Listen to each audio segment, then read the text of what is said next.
नमस्कार, मैं हूं पूजा सिंह। स्वागत है आप सभी का आपके अपने चैनल पर। दोस्तों, उत्तर प्रदेश का तुगलकी फरमान आप सभी को पता है कि कांवड़ यात्रा के दौरान जितने भी प्रतिष्ठान पड़ेंगे, छोटे बड़े, ठेली रेहड़ी, गुमटी, खोमचे, ढाबे, रेस्टोरेंट, सब पर अपना नाम लिखना है, नेम प्लेट लगानी है। ये फरमान जहां से शुरू हुआ, मुजफ्फरनगर से शुरू हुआ, सहारनपुर, खतौली, नगीना, तमाम जगहों पर होते होते अब मेरठ तक आ पहुंचा।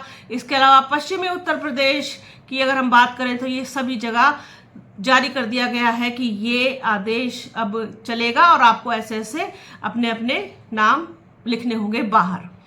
अब ये फरमान तो जारी कर दिया, लेकिन किस तरीके से किया है, क्या सोच के किया है, किसी प्लानिंग के तहत किया है। उपचुनाव आ रहे हैं, 10 सीटों पर उपचुनाव होना है उत्तर प्रदेश में, क्या उसके मद्देनजर किया है अपने वोटर्स को खुश करने के लिए, लुभाने के लिए कि भाई हम देखो अपने संकल्प से हटे नहीं है, हमें अभी भी अब्दुल की चूड़ियां टाइट करनी है, अब्दुल के सारे पेच हमको कस के रखने हैं।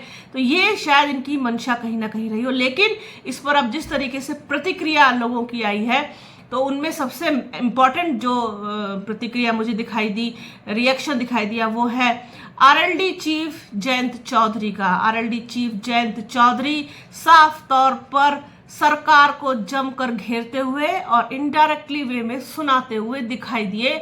उनका वो वीडियो सोशल मीडिया के तमाम प्लेटफॉर्म्स पर मौजूद है, आप चाहे तो वहां जाकर के देख सकते हैं कि किस तरीके से जयंत चौधरी ने इस मामले में सरकार को धोया है। उनका साफ तौर पर कहना है कि भाई सेवादार तो हमेशा से ही सेवा करते आए हैं, उसमें क्या हिंदू क्या मुस्लिम, इस तरीके के फैसले गलत हुए, गलत मैसेज जाएगा इस तरीके के फैसलों का।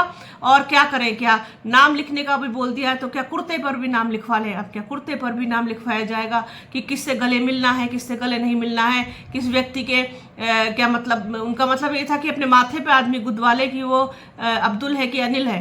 तो इस तरीके का उन्होंने एक तीखा प्रहार, तीखा हमला बोला है योगी सरकार पर। और चूंकि अब आपको पता ही है कि एनडीए के सहयोगी दल है आरएलडी, तो अब जयंत चौधरी की इस तरीके से प्रतिक्रिया आना अपने इलाके के लोगों, क्योंकि भाई उनका इलाका है मुजफ्फरनगर हो गया, सहारनपुर हो गया, बागपत हो गया, शामली हो गया, ये सब जाट बेल्ट है और किसी भी तरीके से लोगों को नाराज नहीं किया जा सकता। और फिर मीरापुर में उपचुनाव है और वहां पर उन्होंने एक मुस्लिम प्रत्याशी भी दिया है। तो ये तो फिर बहुत उल्टी पड़ने वाली चीज हो जाएगी आरएलडी के लिए भी और भारतीय जनता पार्टी के लिए भी। तो बड़ी अजीब सी जलेबी बना करके खुद मुझे योगी सरकार अब फंसती हुई दिखाई दे रही है इस फैसले पर, क्योंकि बहुत सारी चीजें हैं, कुछ भी सोचते समझते नहीं है, किसी तरीके को के फैसले को तोलते नहीं है। क्या इसका असर क्या होगा, इसका असर आम पब्लिक पे। आम पब्लिक की तो खैर सोचता कौन है, उन्हें पूछता कौन है, उनकी क्या पड़ी। कम से कम अपनी तो सोचो कि इस फैसले से आपको कितना नुकसान होगा, कितना फायदा होगा।